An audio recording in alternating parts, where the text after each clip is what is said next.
गिबि गिबियाव खुलुमबाय दिनै जों एक्स-एन-डि-बि वेलफेयार एसोसिएशन उदालगुरि डिस्ट्रिक्ट हिसाबै मैया जितु अशोक दैमारी आम्बागावनि बिथाङा जितु सन्जय स्वर्गियारी एमसिएलए नि सायाव जितु एलिगेशन होबाय बिनि सायाव माखासे बाथ्रा बुंनांगौ दं साननानै दिनैनि बे ससियेल मिडियानि गेजेरजों नोंथांमोनखौ लेंहरनाय जादों।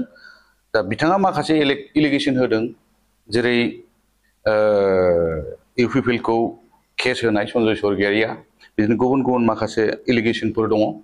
दा बेखौनो जों फिनजाथाय होनो थाखाय दिनै बेहाय माने आवगायनाय जादों।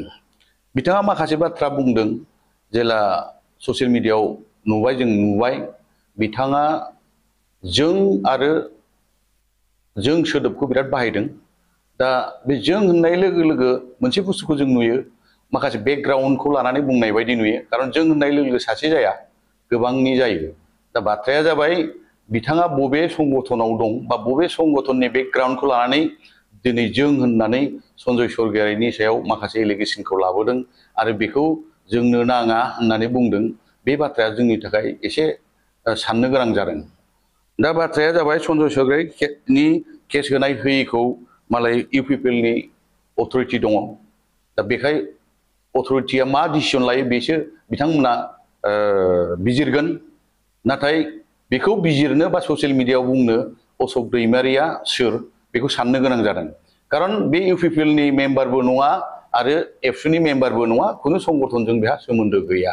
बे आबसुखौ मोजां मोनो आरो इउपिपिएल खौ मोजां मोनो बेबायदिल'सो दं। दा बेवहाय बिथाङा इउपिपिएल नि बा सन्जय स्वर्गियारिनि गोरोन्थिफोरखौ बुंफिननांगौ बा रायजो राजानि गेजेराव बुंफोरना होनांगौ अधिकार गैया होननानै जों एक्स-एन-डि-बि वेलफेयार एसोसिएशन उदालगुरि डिस्ट्रिक्टआ जों सानो। दा बेवहायनो जों बुंगोन जुदि बिथाङा मोनसेबो संगठननि बिबानगिरियानो नङाब्ला माखासे बाथ्राखौ बुंनायनि अधिकार गैया आरो बिथाङा बेफोरबायदि गाज्रि गाज्रि सोदोब बा एलिगेशन होनायफोरनिफ्राय गोजानाव थानांगौ, बेखौ जों बिथांखौ रोखायै बुंदों। बिनि उनावहाय दा रायजो राजाफ्रा सन्जय स्वर्गियारिखौ आजावा होननाय मोनसे बाथ्रा फैदों। दा आजावनाय आजावैया रायजोनि सायावसो, बियो अशोक दैमारिनि सायाव नङा। रायजो राजाया आजावोब्ला बिथाङा उननि समफ्राव फैफिनगोन आरो बिथां हारसिङै सन्जय स्वर्गियारिखौ जों आजावा, मोजाङै मोजां सनमान सहकारे बिदाय होनांगौ होननानै बुंनायनि अधिकार बेहा गैया होननानै जों सानो। बे बाथ्राया जाहैबाय जे सन्जय स्वर्गियारिया मा होनो जेब्ला आन्दलन जादोंमोन बिनिफ्राय आन्दलनजों थाबोबाय, गोलाव सम सोमावसारबोबाय सिलाइ बा हाथियारनि गेजेरजों।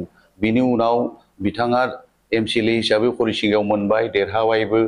बिनि उनाव दिनै इउपिपिएल सरकारनि जानानै बिथाङा एनडिएफबि नि रिहेबिलिटेसन, एनडिएफबि नि एक्स ग्रेसिया जायफोर मार्टियार्स जाबाय, लोगोसे प्रमदनि जितु सरकार बेजों थाफानानैनो जितु इमप्लिमेन्टेसननि बाथ्राफोर दं बेखौ मावफागासिनो दं, बेखौ जों बयबो मिथिखायो।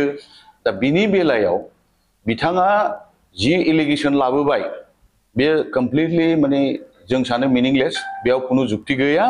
खारन दिनै बिथाङा गोबां खामानि मावदों आरो एक्स-एन-डि-बि वेलफेयार एसोसिएशनाबो प्रमद बर'नि सरकारजों थाफानानै सानफ्रोमबो खामानि मावलांनाय प्रिपेरेसनाव दिनै जों आवगायगासिनो दङ आरो आवगायबोबायबो थादों सिगांनि समावबो। दा बेवहाय जितु अशोक दैमारी बिथाङा जितु एलिगेशन बिनि बे एलिगेशनफोरखौ लाबोनो अधिकार गैया होननानै जों सानो। सन्जय स्वर्गियारिया जिबायदि खामानि मावबाय थादों बे बेलायाव जितु अशोक दैमारी जि नंखाय फिसा फिसा एलिगेशन लाबोदों बेफोरो जोंनि थाखाय आजावथाव नङा। बेफोर गासिबो नंखाय आरो जाय सन्जय स्वर्गियारिया बिटिआर एकर्डनि मोनसे पार्टनि सिगनेटरि, बेफोरबायदि लोगोसे एक्जिस्टिं एमसिएलए बिनि सायाव नंथारै अजदफोरखौ लाबोनाया बे जों एक्स-एन-डि-बि वेलफेयार एसोसिएशननि थाखाय आजावथाव नङा। दा बेवहाय अशोक दैमारी बिथांखौ बेबायदि नंखाय बाखाय अजद लाबोनायनिफ्राय गोजानाव थाजानायखौ जों लुबैदों आरो गोजानाव थानाया मोजां होननानै जों बे प्रग्रामनि जुयै बिथांखौ अनुरद खालामदों।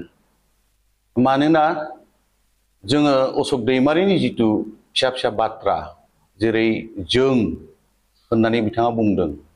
बिनिफ्राय मोनसे बाथ्राखौ जों रोखा नुहुरदों दि एबसु, एनडिएफबि आरो इउपिपिएल बे मोनथाम संगठनखौ गावस्रा होनायनि लामा माबा मोनसे पलिसि दङ नामा?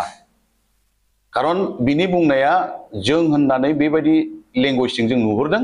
बेवखायनो बिथाङा जुदि बबेबा माबा मोनसे संगठनजों स्रिहि थाखोमानानै गावस्रा होनायनि पलिसि खालामदोंबा बेफोरनिफ्राय गोजानाव थानाया मोजां।